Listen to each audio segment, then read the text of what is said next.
My name is Kimberly Williams.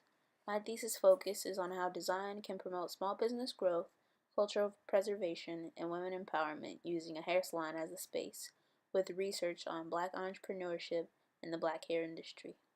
The theme of my design is preserving the roots literally with your hair and figuratively within black culture.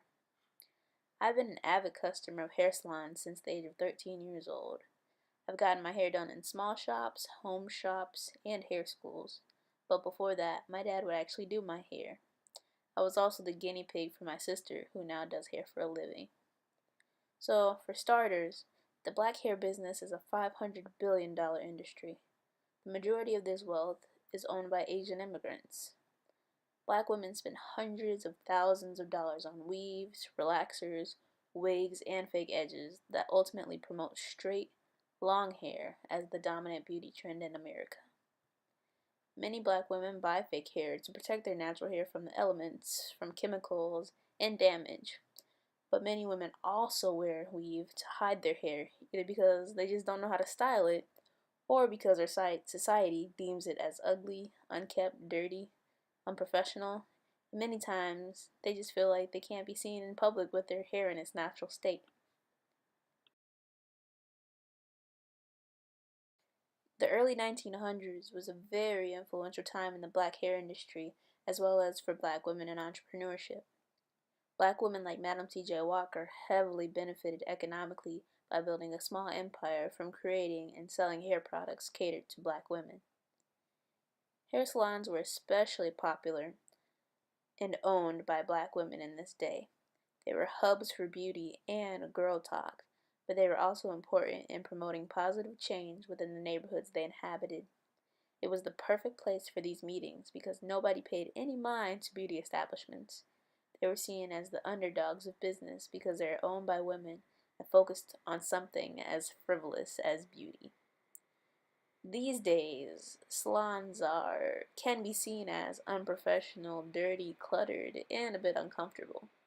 Many of them also do not cater to natural hair. And if they do style natural hair, the salon would sometimes even charge the customer more to do thicker, more coarse, textured hair. So, my goal for this project is to aid in preserving blackness, starting at its root. I want to negate the policing of beauty in black women, as well as create a unique aesthetic template and practical function structure for the interior of black hair salons using naturality and a black culture aesthetic. Introducing the curl's nest. Though bobby pins and fabric lint may get lost in my strands, though tangles and naps may battle with my hands, my hair is still my home. I find myself there. The organized functional chaos of a nest is also an abstract visual of the average afro. That's where I got the name. After a 5-day twist out and not wearing a scarf, my hair can definitely look like a bird's nest. So let's talk about the design aesthetic. The salon denotes an expression of naturality in terms of its audience, women of color with natural hair, and the nests and tree motifs displayed about the salon.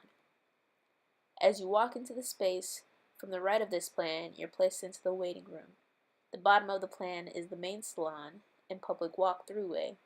The top of the plan is for employees only, and walking towards the left from the waiting area is bathrooms and storage. The waiting area of the salon's display the waiting area of the salon displays a more simple, linear design aesthetic, but also encourages relaxation and conversation. It encompasses a seating area, main desk, doors to employees-only spaces, as well as the bathrooms. Having a break room for employees, which you typically don't see in many community salons, is important in order for the stylist to get away from the work area for a while, so they can eat and also keep the main floor professional. As you walk into the main salon space, the interior design is more extravagant and symbolic. You pay the money, you get more of an experience.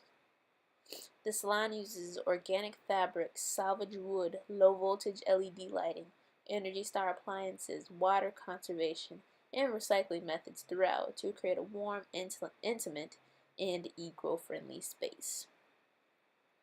The nest motif can be found on the ceiling above the stylish chair area in product store. The overlapping of salvage wood plays up the organized functional chaos of a nest. The product store sells all natural and organic hair products like shea butter and coconut oil. It makes these products easily accessible and will be the things stylists use on their clients' hair. The culture of natural hair in the 1900s is what brings the salon design together, with hints of inspiration from influential entrepreneurs and objects of the time, like a rendition of Madame C.J. Walker's product branding on the wall here in the famous fist hair pick wallpaper in the soft seating area. The half-sphere blue pendant lighting and blue chairs are representations of a robin's egg, which is that beautiful, beautiful blue color. I found it important to implement subtle ways to cater to the needs of the customers with privacy for the emotional/therapeutic customer and visual audio stimulation, because sitting in a chair for even 30 minutes can be really boring. The mirrors have TVs mounted inside of them that the customers can watch while getting their hair done. There's also speakers throughout the salon for ambiance music. The tree motif can be found on the ceiling above the hair wash station. The abstract rings act as a visual illusion for the client staring up at it while getting their hair washed. There are hair dryers on the right, as well as steam treatment systems. Another way to cater to the needs of the customers is the space to lounge for kids in conversation. These casual spaces within the salon are integrated with the 2 soft seating spaces and the community classroom and outdoor seating space. The community classroom can be used for a variety of different uses, like hair workshops and stylist continuing education. The outdoor space helps bring the community to the space, since Pike Block is right next to Armory Square, Sky Armory Hotel, and Pike Block Apartments. As for the business implications, this hair salon supports a business model that seeks to offer the customer an everyday luxury, but with an added personal value. They come for the service, stay for the atmosphere, and come back for the cause. This idea can be replicated to emulate franchises like Cost Cutters and Great Clips. There needs to be more professional natural hair establishments that practice good design and sustainability. All hair is beautiful hair, but in the end, it all begins with the roots. Thank you.